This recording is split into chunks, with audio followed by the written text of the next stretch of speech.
గత పాలకులు వైఎస్ జగన్మోహన్ రెడ్డి రాష్ట్రాన్ని దుర్మార్గంగా పాలించారని రాష్ట్ర Krishna Balija Pusala welfare and development corporation chairman Ganta Trimurthulu అన్నారు.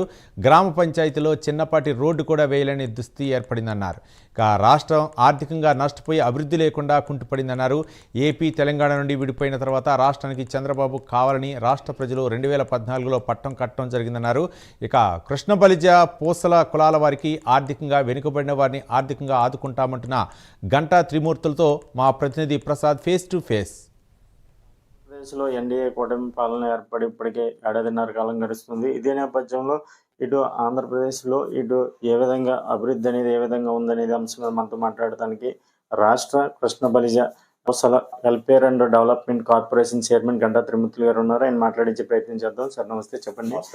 ఇప్పటికే కూటమి ప్రభుత్వం ఏర్పడి ఏడాదిన్నర కాలం గడుస్తుంది. ఈ నేపథ్యంలో ఆంధ్రప్రదేశ్లో అభివృద్ధి ఏ విధంగా ఉందంటారు? ప్రధానంగా అసలు మన జిల్లాలో కూడా అభివృద్ధి ఏ విధంగా సాగుతుందంటారు? అయితే ఈ రోజు మీరు అడిగిన ప్రశ్న మీరు కళ్ళతో మీరే చూస్తున్నారు. ఎందుకు చెప్తున్నానంటే గత పాలకులు మన వైఎస్ జగన్మోహన్ రెడ్డి గారు రాష్ట్రాన్ని ఎంత దుర్మార్గంగా పరిపాలించారో, రాష్ట్రం ఎంత దిగజారిపోయిందనేది కూడా మీకు అందరికీ తెలుసు. ఎందుకంటున్నానంటే ఆ రోజున పరిస్థితిని బట్టి రాష్ట్రంలో ఏ ఒక్క రియల్ ఎస్టేట్ రంగం కానీ, ఒక అమరావతి కానీ, పోలవరం కానీ, అట్లీస్ట్ చిన్న పంచాయతీలో చిన్న రోడ్డు కూడా ఏలేని స్థితి మన జగన్మోహన్ రెడ్డి తీసుకురావడం జరిగింది. అదే కాకుండా ఆర్థికంగా కూడా రాష్ట్రం అంతా కూడా నష్టపోయి అభివృద్ధి పదం అనేది లేకుండా ఆయన మహానుభావుడు చేశాడు. మన అభివృద్ధి గురించి చెప్పుకోవాలంటే మనం ఒక ప్రత్యేకత ఏమీ లేదు. ఎందుకంటే చంద్రబాబు నాయుడు గారి గొప్పతనం గురించి మీకు అంతా తెలుసు. గతంలో ఆయన ఎంతకాలం బట్టి ఉమ్మడి ఆంధ్రప్రదేశ్కి ముఖ్యమంత్రి వర్యులుగా పరిపాలించినప్పుడు అది ఉమ్మడి ఆంధ్రప్రదేశ్లో మన హైదరాబాదు మహానగరాన్ని ఎంత తీర్చిదిద్దారో, ఎంత డెవలప్ చేశారో, ఎంత అభివృద్ధి పథం నడిచిందో, అలాగే రియల్ ఎస్టేట్ వ్యాపారం కూడా ఎంత స్పీడ్గా వెళ్ళిందో అనేది మీకు ఆ రోజున మీరు అందరూ కళ్ళతో చూసిన వాళ్ళే. అలాగే గతంలో మన రాష్ట్రం ఇడిపోయిన తర్వాత కూడా మన ఆంధ్రప్రదేశ్కి ముఖ్యంగా చంద్రబాబు నాయుడు కావాలని ఎన్నుకోవడం, ఆయన ఆంధ్రప్రదేశ్ ముఖ్యమంత్రిగా ప్రజలు ఆయనకి పట్టం కట్టడం కూడా జరిగింది. ఆ రోజు కూడా ఆయన ఆర్థిక లోటు ఉన్నా సరే, సుమారు 16,000 లోటు బడ్జెట్ ఉన్నా సరే, ఆ రోజు పోలవరం కోసం కానీ, అమరావతి కోసం కానీ, అలాగే మన టోట్ పంచాయతీలన్నీ కూడా రోడ్లన్నీ కూడా డెవలప్ చేసి ఎక్కడ ఏ ఒక్క ఇబ్బంది లేకుండా, ఏ ఒక్క సమస్య లేకుండా ఆయన చక్కగా తీసుకెళ్లే టైంలో మనకు కరెక్ట్గా ఎలక్షన్ రావడం, ఆ ఎలక్షన్కే ఆయన ఐరన్ లెగ్ జగన్మోహన్ రెడ్డి ఎట్టడం మీరంతా కూడా కలారా చూశారు. అంటే గత ప్రభుత్వంలో ఇప్పుడు కార్పొరేషన్ చైర్మన్ పదవులు ఎన్నో ఇచ్చారు, కానీ కూర్చోవడానికి కుర్చీ కూడా లేదని వాదన అయితే వచ్చింది. ఇదే నేపథ్యంలో ఇప్పటికే మీరు ఈ కార్పొరేషన్ పదవి తీసుకుని చైర్మన్గా 4 నెలల కాలం గడుస్తుంది. అక్కడ ఉన్న పరిస్థితి ఏ విధంగా ఉందంటారు? ఇప్పుడు గత పాలకుల్లోని ఇప్పటికి చాలా మార్పులు ఉన్నాయి. ఎందుకంటే మాకు ఆంధ్రప్రదేశ్లో మొత్తం కార్పొరేషన్లో 56 కార్పొరేషన్లో అన్ని కులాల నుంచి కూడా తీయడం జరిగింది.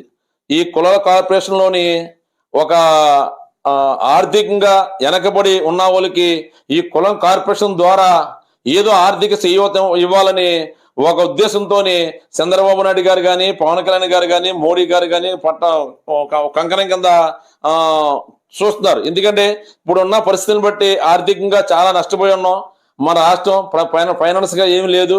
ఏదో రకంగా ఈ బీసీ బడుగు బలహీన వర్గాలకే ఈ కులాలకి న్యాయం చేయాలని మొన్న రీసెంట్ గా ఆదరణ 3 పథకం ఆయన చంద్రబాబు నాయుడు గారు చెప్పడం, మా సమితమ్మ మేడం గారు మినిస్టర్ గారు మమ్మల్ని కేకేసి చైర్మన్లందరినీ కూర్చోబెట్టి, అయ్యా ఇది పరిస్థితి.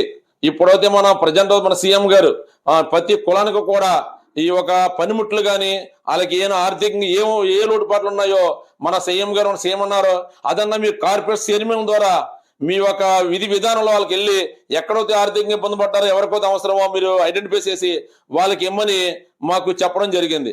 అంటే ఇప్పుడు ప్రధానంగా ఇప్పుడు కృష్ణ బలిజ పూసల ఈ కులస్తుల్లో ఇప్పుడు డి నుంచి బీసీ విభాగానికి కూడా మార్చాలని ప్రణాళిక అవుతాయి. ఇప్పటికే గత ప్రభుత్వంలో కూడా ఈ ప్రభుత్వంలో కూడా మీరు ఇటు ఉన్నతాధికారులే కానీ ఇటు ప్రభుత్వ దృష్టిలో కూడా పెట్టడం జరిగింది. దీని మీద మీరు ఏ విధంగా మీ ఆయామాలు ఏమన్నా జరిగే అవకాశం ఉందంటారా? మీరు చాలా మంచి ప్రశ్న వేశారండి. ఎందుకంటే కృష్ణా బలిజ పూసలు చాలా మంది ఆర్థికంగా చాలా వెనకబడి ఉన్నారు. ఎందుకంటే ఇది అంతా కూడా ఒకే తాడి మీద వెళ్ళే ప్రయాణం చేసే ఒక ఐకమత్యంతో ఉండే ఒక కులం అండి. కానీ ఏంటంటే ఇక్కడ రెండు రకాలుగా విభజించు పాలించుకున్నట్టుగా మా పెద్దలు ఒక ఐడియా లేకుండా దీన్ని తీసుకురావడం, ఆ రోజున ఇదంతా కూడా ఒకే రూట్ లో ఉంటే కనుక కృష్ణ బలిజ అనేది BCDలోని, పూసలు అనేది BCAలో పెట్టి ఈ ఆర్థికంగా ఈ ఉద్యోగస్తులు మన చదువుకున్న పిల్లలకే నిరుద్యోగం ఎక్కువైపోయి వాళ్ళకు కూడా సరైన సపోర్ట్ లేక చాలా మంది చాలా ఇబ్బందులు పడుతున్నారు. ఇదంతా కూడా మా పెద్దలు ఎప్పటి నుంచో చాలా కృషితో పట్టుదలతో దీన్ని ఒక తీసుకురావాలి, BCD నుంచి చేయని ఎన్నో వినతి పత్రాలు ఇచ్చుకుంటూ వస్తున్నాం. అలాగే లాస్ట్ గవర్నమెంట్ ఉన్నప్పుడు కూడా లాస్ట్ కార్పొరేట్ చైర్మన్ గారు కూడా ఇవ్వడం జరిగింది.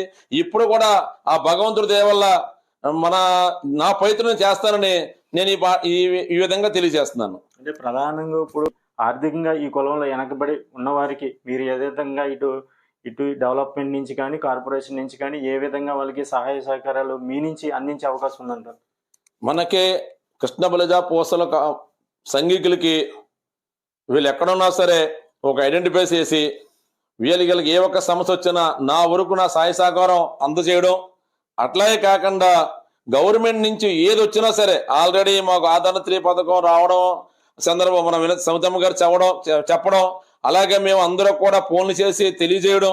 రేపొద్దున గవర్నమెంట్ నుంచి ఏది వచ్చినా సరే ఆ భగవంతుడి వల్ల వచ్చిన రూపాయినే యత్నబంధు ఆర్థికంగా ఇబ్బంది పడరా అందరూ కూడా ఈ రూపాయి పంచుతానని నేను తెలియజేస్తున్నాను. ఇది ఇక్కడ ఉన్న పరిస్థితి. ఏదైతే ప్రధానంగా Krishna Balija Pusala welfare and development నుంచి వచ్చే ప్రతి రూపాయి కూడా ఆర్థికంగా వెనకబడి ఉన్నవారికి తమ వంతు సాయంగా కూడా ఇటు ప్రభుత్వ పరంగా వచ్చే విధంగా కూడా తను చర్యలు తీసుకుంటానని చెప్తున్న పరిస్థితి ఉంది. ఇది ఇక్కడ ఉన్న పరిస్థితి. కెమెరా పర్సన్తో ప్రసాద్, ప్రైమ్9 న్యూస్, భీమవరం.